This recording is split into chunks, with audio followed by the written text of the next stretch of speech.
আসসালামু আলাইকুম, কেমন আছেন সবাই? নিপা শাকিল ব্লগ থেকে আমি নিপা চলে এসেছি। সকাল সকাল চুলায় চা রান্না করছি আর অন্য চুলায় পরোটা ভাজছি। আজকে সকালের নাস্তা চা পরোটা। এই গরমে কোনো কিছু খেয়েই যেন একদম শান্তি লাগছে না। তার মধ্যে ঈদ যেহেতু, সংসারের অনেক কাজ, মেয়ের কোচিং সব কিছু মিলিয়ে অনেক ব্যস্ত।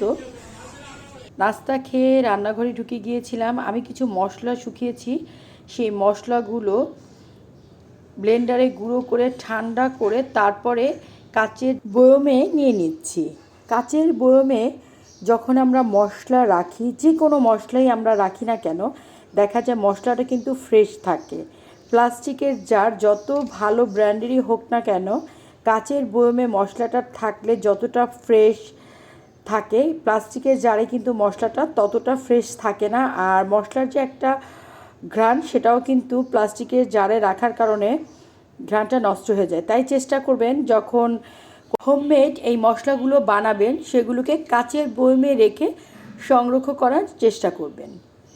কথা বলতে বলতে আমি কিন্তু যে মশলাটা রেডি করলাম, সবগুলো মশলারই নাম বলবো। এটা হলো গিয়ে কালাভুনার মশলা।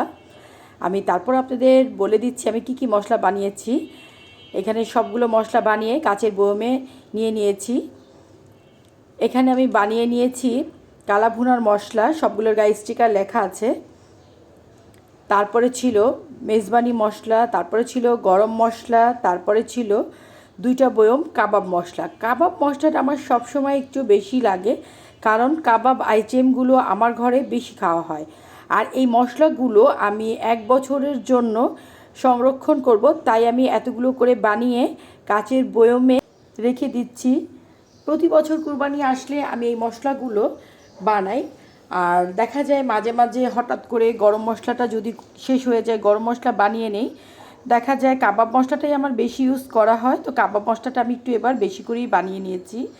আর সবগুলো বয়মে ঢাকনা আমি লাগিয়ে দিচ্ছি। তারপর আমি আবারও দেখিয়ে দিব এবার আমি কি কি মশলা বানালাম।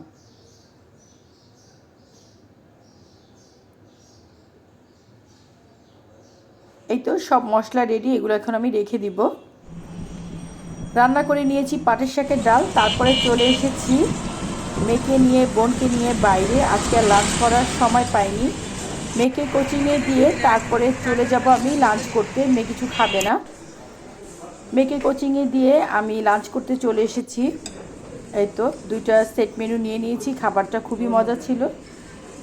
খাবার খেয়ে তারপরে মেয়েকে নিয়ে চলে আসছিলাম, তখন দেখলাম গরুর হাট।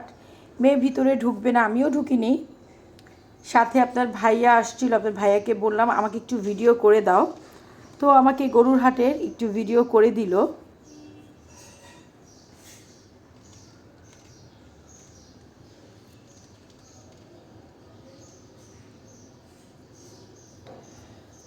হাটের কারণে সবগুলো রাস্তাই জ্যাম ছিল, কিছু রাস্তা বন্ধ ছিল। এটা স্বাভাবিক, কারণ যেহেতু কুরবানি ঈদ, তো এই কারণে অনেকগুলো রাস্তা বন্ধের কারণে রাস্তায় জ্যাম ছিল। এবার কুরবানি ঈদটা কেমন কাটবে আমি জানি না, কারণ আমার বড় ছেলেটা দেশের বাইরে আছে। আর তার কুরবানি ঈদটা কীরকম কাটে, সে কীরকম করে, সেটা এর আগে পরে ভিডিওতে আপনারা দেখেছেন। তাই ওকে ছাড়া ঈদটা যেন একদম ভারী পড়ে গিয়েছে। আর মনে হচ্ছে কত বছর যেন ছেলেটাকে দেখি না। সব কিছু মিলিয়েই এবারের ঈদটা আমাদের জন্য একটু অন্যরকম হবে আমার মনে হচ্ছে। তাই সবাই দোয়া করবেন যেন ঈদটা আমাদের ভালো কাটে। দেখেন কত বড় বড় গরু এসেছে। তো ওর বয়সী ছেলেগুলোকে দেখে একটু মনটা খারাপ লাগছিল। ওরা গরু নিয়ে দৌড়াদৌড়ি সব কিছু করছিল, দেখে নিজের ছেলের কথা মনে পড়ে গেল। ভবিষ্যতে চিন্তা করি তো ও বাইরে গিয়েছে, ওর জন্য দোয়া করবেন। ও যেন মানুষের মতো মানুষ হয়ে তারপরে ফিরে, ও যেন খুব ভালো মনের মানুষ হয়। টাকা পয়সা তো সবাই ইনকাম করে, কিন্তু ভালো মানুষ এ যুগে পাওয়াটা অনেক বড় ব্যাপার। কে ভালো কে মন্দ আমরা আসলে এগুলো কিছুই জানি না। তো আমার ছেলের জন্য দোয়া করবেন। আর যে পরিমাণ গরম পড়েছে, অবশ্যই সবাই সবার ফ্যামিলির দিকে খেয়াল রাখবেন। বেশি বেশি করে পানি, লেবুর শরবত, এটা বাচ্চাদের খাওয়াবেন, নিজে খাবেন, বড়দের খাওয়াবেন। অবশ্যই যদি সেটা না থাকে, অবশ্যই পরিবারের জন্য চেষ্টা করবেন যেন ওর স্যালাইনটা বানিয়ে খাওয়ানোর জন্য, কারণ প্রচুর গরম পড়েছে। বাইরে যতটা সম্ভব বাইরে বাচ্চাদের কম বের হতে দিবেন। আজকের ব্লগ এই পর্যন্তই। আমার ব্লগ যদি আপনাদের ভালো লেগে থাকে তাহলে অবশ্যই ফ্যামিলি ফ্রেন্ডদের সাথে বেশি বেশি করে শেয়ার করবেন। যারা এখন পর্যন্ত আমার চ্যানেলটি সাবস্ক্রাইব করেননি তারা অবশ্যই সাবস্ক্রাইব করবেন। আল্লাহ হাফেজ।